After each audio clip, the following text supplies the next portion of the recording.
sebuah keluarga kaya di tengah kota yang memiliki perusahaan furnitur ternama. Keluarga itu hanya memiliki satu anak perempuan yang bernama Tiara dan anak angkat yang bernama Hasan. Hasan adalah anak yatim piatu, namun prestasi Hasan sejak kecil amat sangat membanggakan. Makanya keluarga Prabu yang kaya raya itu mengangkatnya sebagai anak. Hasan juga kini telah lulus kuliah. Awalnya Hasan ditawari pekerjaan sebagai manajer di perusahaan, namun Hasan menolak dan memilih berprofesi sebagai supir saja. Putri tunggal keluarga perusahaan Prabu yang bernama Tiara baru saja pulang dari luar negeri dan akan melanjutkan sekolah di tanah air saja. Dengan dandanan ala orang luar negeri, pakaiannya pun amat sangat terbuka, namun orang sekitar tidak mengenalinya. Tiara yang baru saja tiba di tanah air itu menyambangi kantor ayahnya. Dia rindu omelan ayahnya. Tiara membuka pintu ruangan ayahnya. Dia hanya melihat ayahnya tengah ngobrol dengan Hasan si anak angkat. "Papa," sapa Tiara memanja. Tiara duduk di sofa ruangan itu tanpa beban berat. "Kamu sudah pulang?" tanya Prabu. "Iyalah, ini buktinya," ucap Tiara. Hasan hanya menunduk dan diam tak berkutik. Tangan Tiara yang lentik itu menunjuk Hasan. "Heh, lu, keluar lu dari sini," perintah Tiara sinis. Hasan pun keluar dari ruangan itu.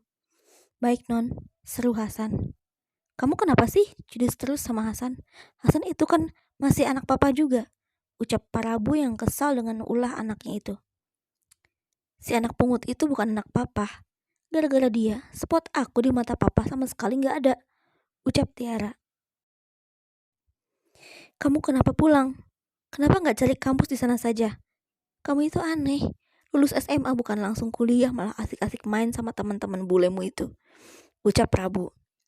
"Aku pulang dari LN, gak disambut dengan baik, malah diperlakukan kayak gini. Papa punya dendam apa sama aku?" tanya Tiara. "Papa kesel sama kamu. Papa lagi nyuruh Hasan untuk kirimin dokumen ke Pak Syarif," ucap Prabu. "Kalau masalah antar dokumen aja ya gampang banget," ucap Tiara. "Nih, anterin dokumen ini. Kebetulan Pak Syarif hari ini WFH karena sakit. Kalau kamu gak tahu jalan, kamu bisa tanya sama Hasan," ucap Prabu. Hasan lagi, ucap Tiara. Tiara pun keluar ruangan itu sambil membawa beberapa dokumen yang terbundel kurang rapi. Tiara berjalan keluar menuju mobilnya. "Gimana ini? Bisa-bisanya ngebundel dokumen gini aja gak rapi," ucap Tiara. Hasan melihat Tiara merasa kerepotan dan membantunya. "Sini non, biar saya yang bawain," ucap Hasan. "Diem lo, gara-gara lo spot gue di mata papa hilang," ucap Tiara. "Maaf non, saya sama sekali gak bermaksud begitu," ucap Hasan. "Sekarang kasih tahu rute rumah Pak Syarif," pinta Tiara. "Non kan baru pulang, nanti non capek," ucap Hasan. "Ucapan lo ini mematikan keberadaan gue di mata papa," ucap Tiara ketus. Hasan pun mengeluarkan ponselnya. Hasan menerangkan rute yang akan diambil Tiara nanti. Tiara pun bergegas pergi menggunakan mobil ayahnya. Tak lama Tiara sampai di daerah pemukiman warga. Di sana banyak anak-anak yang sedang bermain bola. Tiara terdiam kebingungan. Kemana gue harus nyari? Duh, si Hasan jangan-jangan ngerjain gue. Kurang ajar banget tuh orang, ucap Tiara. Tiara yang tengah memegang dokumen itu tiba-tiba terkena sundulan bola dari anak muda yang tengah bermain. Dokumen itu terceceran. Tiara juga terjatuh. Tiara merintih kesakitan karena terjatuh mengenai pinggang. Beruntung ada pemuda sopan berambut belah dua, berhidung mancung. Dia hanya mengenakan kaos tangan pendek penuh keringat. "Aduh, gimana ini? Mana ini semua dokumen penting?" ucap Tiara. Pemuda itu membantu Tiara mengumpulkan dokumen yang berceceran dan membangunkan Tiara. "Kamu gak apa-apa?" tanya pemuda itu. Tiara tertegun memandangnya, seakan itu cinta pertama. "Halo, Nona," ucap pemuda itu. "Iya, saya baik-baik saja," ucap Tiara. Pemuda itu menyerahkan kumpulan dokumen itu. "Ini Nona," ucap pemuda itu sambil tersenyum. "Makasih ya," ucap Tiara. Maaf kalau teman-teman saya sudah membuat Nona jatuh, ucap pemuda tampan itu. Gak apa-apa, ucap Tiara. Nona mau kemana? Saya lihat Nona kebingungan, ucap pemuda itu. Saya mencari rumah Pak Syarif, kamu tahu? Tanya Tiara. Oh Pak Syarif, lurus saja dari sini, nanti pasti akan ketemu pagar coklat. Nah itulah rumahnya, ucap pemuda itu. Oke baiklah. Oh ya, nama kamu siapa? Tanya Tiara. Aku Rehan. Rumah saya di daerah sini juga kok. Ucapnya. Rehan kembali bermain bola bersama para pemuda itu di daerah itu. Tiara terpukau dengan ketampanan dan kesopanan Rehan. Rehan, cepat kilat aku akan mendapatkan kamu lagi. Batin Tiara. Malam itu Tiara dipijat Mbok Rum.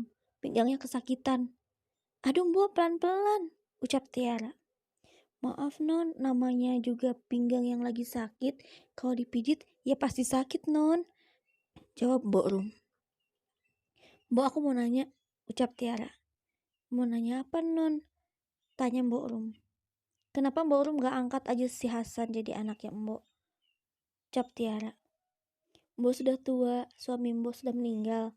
Memang Mbok gak punya anak, tapi Mbok gak mampu untuk menghidupi Hasan, ucap Mbok Rum pada nona muda itu. Tiara sontak terdiam dan tanpa bergeming.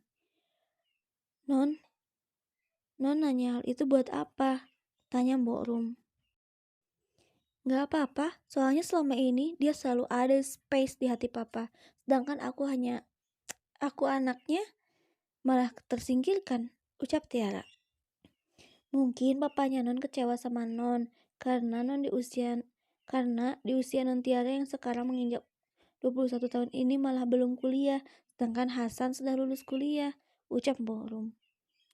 Si Hasan usianya lebih tua dari aku, jelas saja sudah beres kuliah, ucap Tiara.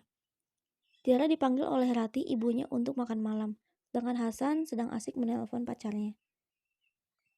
Secepat mungkin saya akan lamar kamu, tutup Hasan. Hasan segera datang menemui Prabu di meja makan. Di sana ada Tiara, Prabu dan Ratih tengah menunggu Hasan. Sedang telepon siapa tadi? Tanya Prabu. Saya sedang telepon pacar saya, Pak, ucap Hasan malu. Oh ya, duduklah di sini, ucap Prabu. Tiba-tiba Tiara mencegah Hasan duduk di meja makan. Eits, enak aja main duduk di situ. Lu siapa? Marah Tiara. Tiara, kamu jangan kayak gitu, marah Ratih. Dia ini cuma supir. Kalian ini terlalu mengagung-agungkan si Hasan. Udahlah, suruh dia makan di bawah, ucap Tiara. Hentikan Tiara, kamu gak boleh berkata seperti itu. Hasan ini baik dan berprestasi. Apa salah Hasan sampai kamu sering sekali memaki, apalagi membenci, ucap Prabu. Tiara pun terdiam dan tak mau banyak berdebat lagi. Duduklah Hasan, makanlah bersama kami, ucap Prabu. Terima kasih Pak, ucap Hasan. Kita sudah berkumpul semua di sini. Papa mau kasih tahu kalau Hasan sekarang akan punya kedudukan di perusahaan sebagai direktur, ucap Prabu sambil tersenyum pada Hasan. Apa? Ucap Tiara terkejut.